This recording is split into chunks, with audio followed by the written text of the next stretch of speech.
One more. Okay, we are there. It's okay. First slide should remind us to what we have just discussed. Let me add a few points. Industry 4.0 we have discussed. It's now a worldwide brand. It's not only in the Silicon Valley. I was recently in China, and I think the government officials of China say that China 2025 has used Industry 4.0 as a blueprint, which is good. Industry 4.0 was a first step because we just heard it's about smart products, and you will see later that there are nearly no, it's not exclusive, but to 80% smart services without smart products behind. But we need something generating the mass amount of big data we need to create the insights.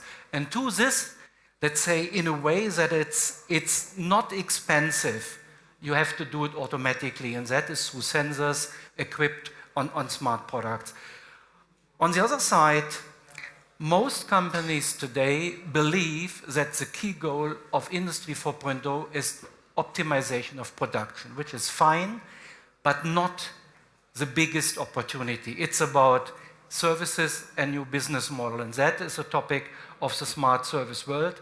And finally, Wolfgang spoke about it. If you think about smart, artificial intelligence immediately come to your mind. So you need machine learning to come to smart services, but you also need artificial intelligence to fulfill the goal of Industry 4.0, because to produce individualized products under the condition of mass production cannot be done without artificial intelligence, because otherwise the manual intervention is too expensive. So therefore, the third point, looking for autonomous systems where artificial intelligence is a key driver, is important for both success of Industry 4.0 and the success of smart services. So therefore, if people ask me what's the difference between the third industrial revolution and the fourth one, I normally say the third one was about standardization and automation. The fourth one is about hyper-personalization and the shift from automation to autonomous self-learning systems.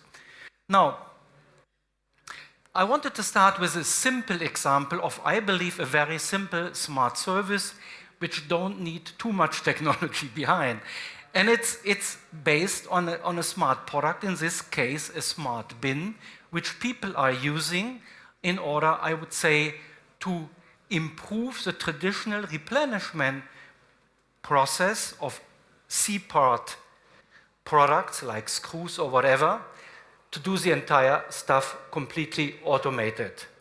Because I think the smart bin will recognize once a level is reached where not enough material is there, refillment will be done automatically, etc. And therefore the benefits you could see on the right-hand side is obvious, I think, for the producer, in this case of Bossard. It's not only a better sales forecasting and customer relationship, it's indeed more revenue.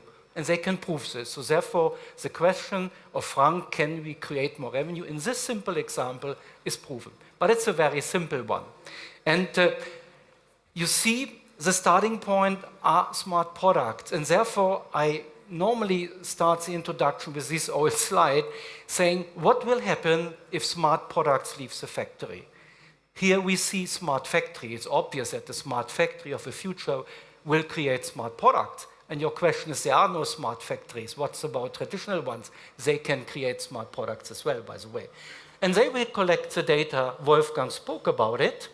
So we need big data technology around it. If it's very sophisticated, you would combine these data, which are created from a smart product about usage, about environment, etc., with other data, might be data from a customer relationship process, etc. So we end up with smart data with the help of artificial intelligence, and now we can initiate two different innovation cycles, and we can do it with much faster speed than before, which is important because the customer wants nearly real-time responsiveness. And the first one is inside. So we improve our process and our products because we get a real-time feedback loop, which is important. Will this generate revenue? At least it will generate margin. And I guess it will generate revenue as well because you improve products. More important is the second one. The second one is about business model innovation, where you can now deliver a superior user experience. We have enough data, I think, to get money out of new pricing models, which isn't that easy. And the third one is you can expand your business. And I will focus on this one. Now, therefore, I think it's good if we speak about business models to think about what is the difference of a smart service business model to a traditional one. And normally you ask 3 questions. The first is the value proposition. What's the value proposition here? I think it's the most compelling one you can imagine. It's about individualized products and service bundles on demand. That's what you want. Superior user experience, that's what I want. Real-time responsiveness, everything as a service, so moving CapEx to OpEx, and then finally low switching costs. What do you need more as a customer? Nothing. Question is, can we deliver? And the delivery is more or less at the end based on the data, insight from data. The next point is, once you propose this to your clients, the question is, can I make money out of it? So the next question is, what is the profit formula to make revenues and margin? And in this case, it's flexible pricing models. And the point is flexible. You're not dictating the pricing model, you give customers a choice. If you can do it, you give customers a choice. That can be usage-based, that's per time, it can be output-based, per piece, it can be even value-based if you have profit sharing. I will show later on a few examples.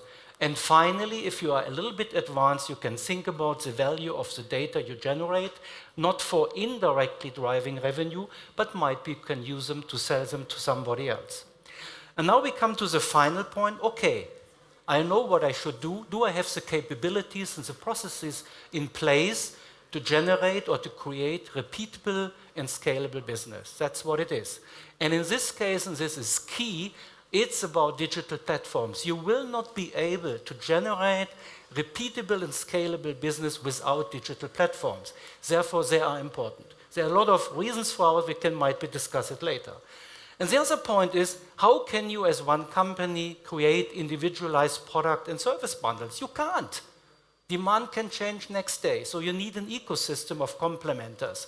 And this ecosystem has to be dynamic, because you cannot foresee what customer demand is in 10 days from now. So it has to be open that you can bring in new partners more or less on the fly. And the third point is, as good as artificial intelligence might be, it can only complement and amplify what human brains can do. So you need still smart talents to extract the insight from the data. So artificial intelligence together with smart talent. That's, at the end, the business model. Now, once we understood the business, it's obvious that we come always to nearly the same architecture how smart services are created. And in all cases, you can bring it back to this picture. Let's start from the bottom. We talked about smart products, smart devices, even smartphones, whatever it is, creating the data. That's on the bottom. So one important piece is the manufacturer. Have they equipped their devices?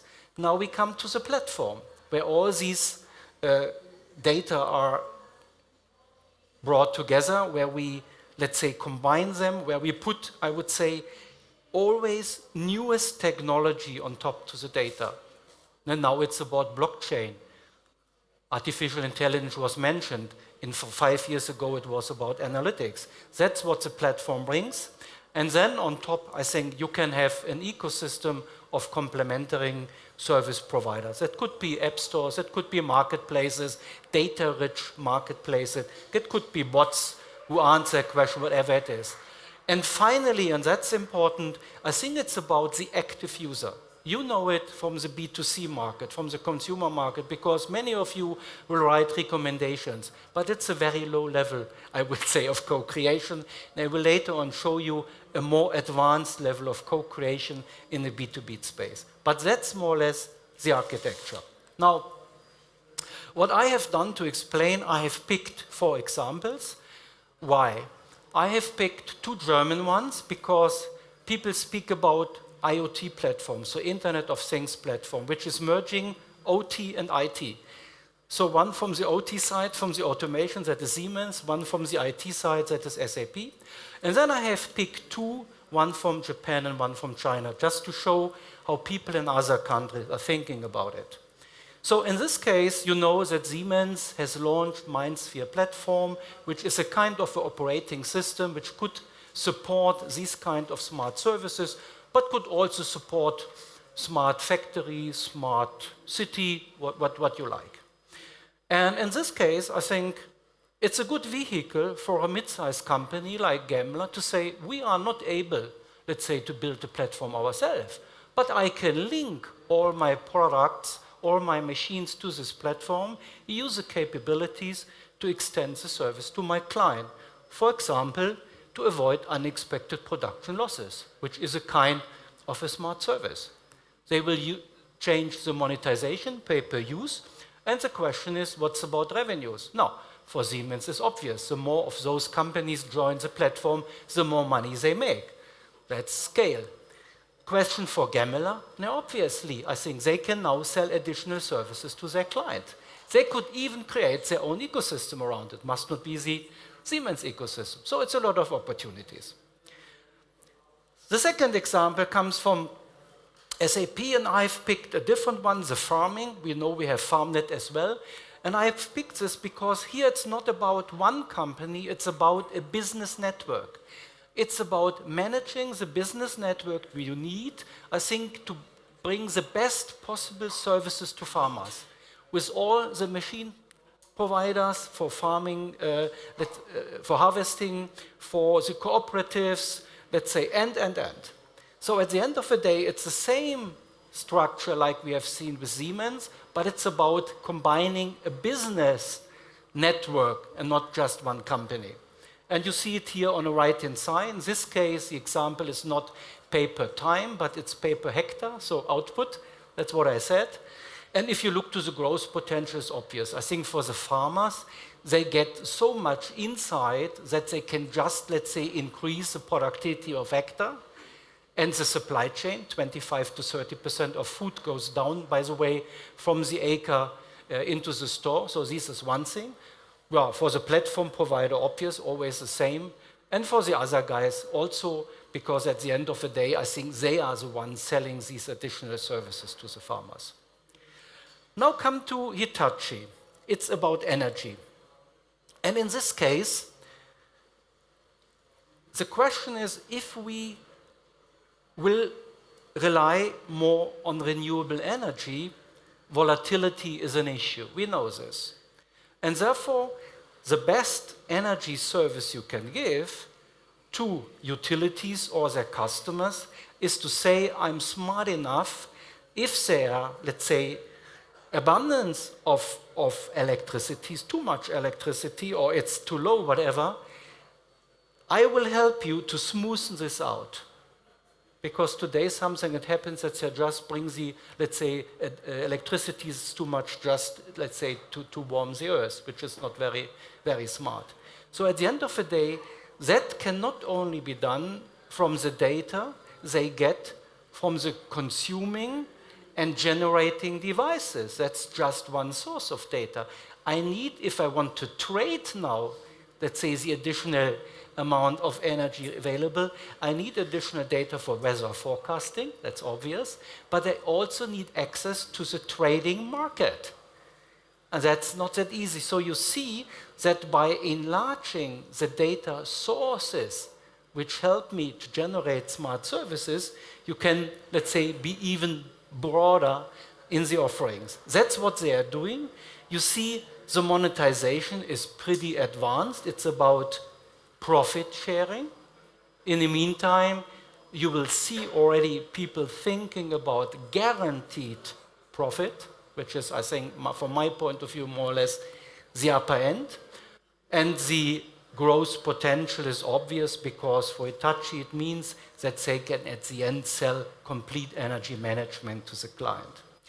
Now I come to a point I have recently seen in China. It's Fosun, it's a company conglomerate in China. And I liked it because you see that the vision is much broader than most of the examples we see here. In our example, you could see it's either about health, it's about energy, it's about production. In this case, I think the vision is pretty high. It's about happiness of consumer. What makes you happy? Wealth, yes, money, health, leisure, all those type of things. So here a company is trying to enter or to build an ecosystem across all industries which help consumers to be happy and links them directly to the producers of the services. So the focus is on the ecosystem, not on the platform. Obviously, they will support all of this by one platform. But if you speak to them, it's not about the platform, it's the technology. It's about how do we create the ecosystem. And the vision goes beyond what I have just said. It starts by acquiring companies, and in particular those companies which gives them rich consumer data. The more consumer data the company has, the better. Acquire them. Next is obvious, through the platform, applying data analytics, and then finally connecting them and rebuilding the supply chain. Pretty advanced. And I just brought it up because I felt this broad vision reminded me to 2000, by the way. In 2000, when the first e-commerce bubble was bursting, we had ideas and we were building marketplaces already, Siemens and SAP together, by the way, which were around life events. So a baby is born, somebody is dying, and bundle all the services in a portal for these events. It's very similar here. Okay. Now, finally, I wanted to speak about 3 barriers I'm seeing. The first one is connectivity. This all sounds easy, it isn't. I think smart products is one thing, but we have to connect them to the platform. And if you look to brownfield today's factories, you see here what should have happened. I've taken an example from KUKA, where they smarten existing production cells necessary if you bring robots in. And it's not just about adding additional sensors.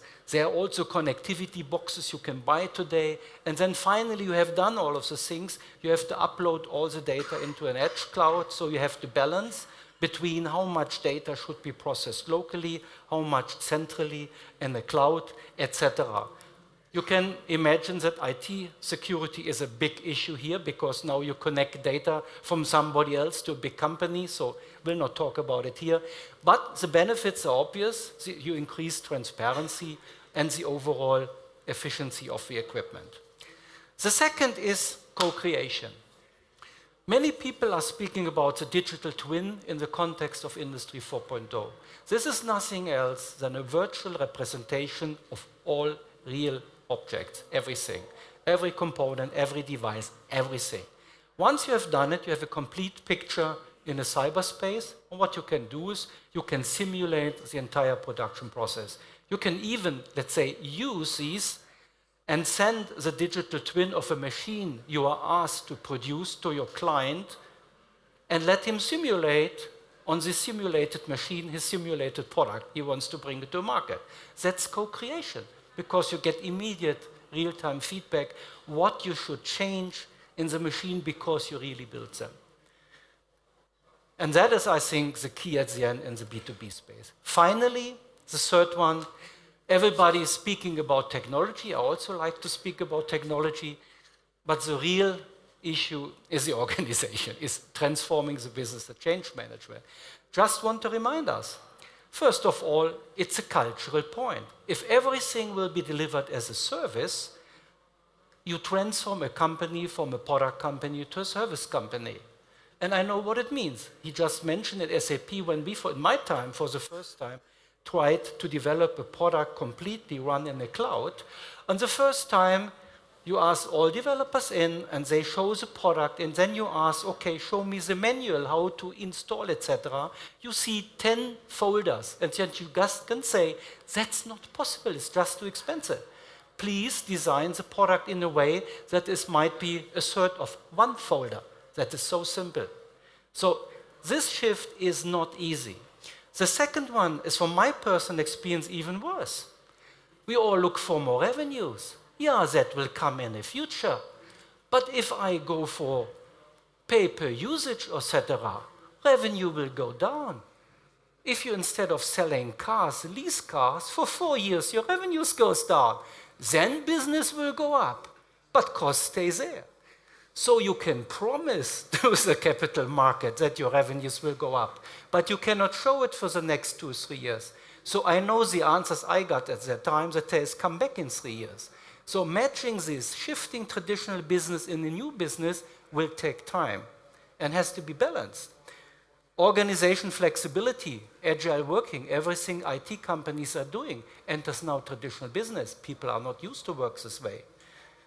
Ambidextrous structures, managing the old business in parallel with the new one. It's a big challenge for leaders. To the right-hand side, if you look to regulation, yes, we want to avoid over-regulation because nobody knows where the future is. But on the other side, we have to regulate. It's about secure data transmission. If you are in China and you watch in a workshop that the EU representatives are explaining what their regulation is for cross-border transfer, and then you look to the faces of the Chinese officials, then you know that we have the long way to go for those things. But we need it now. Industry 4.0 will not work without cross-data, let's say, data transfer. So it's a lot of topics we have to solve. Now, coming to my final slide, yes. As a summary, there was a question at the beginning, and my answer is, first of all, we achieved a lot because today you see a variety of competing platforms in the market, which is good. Not all of them will survive, which is a bad thing, because it means for small and mid-sized companies, it's not easy to make the right pick. What should I use? But that's what competition is all about. We also have seen a lot of smart service showcases in all sectors, across all industries, more or less in all countries. It's good as well, you can learn. All of them introduce new business models, so they have understood the idea of new business models. And all of them show significant potential for growing revenues. So what's missing from my personal point of view is the final step. It's now about scale. We have to see in the next years that people can scale, that they can build scaling large ecosystem, dynamic ecosystems for scalable and repeatable business. I think we will see it. Thank you very much.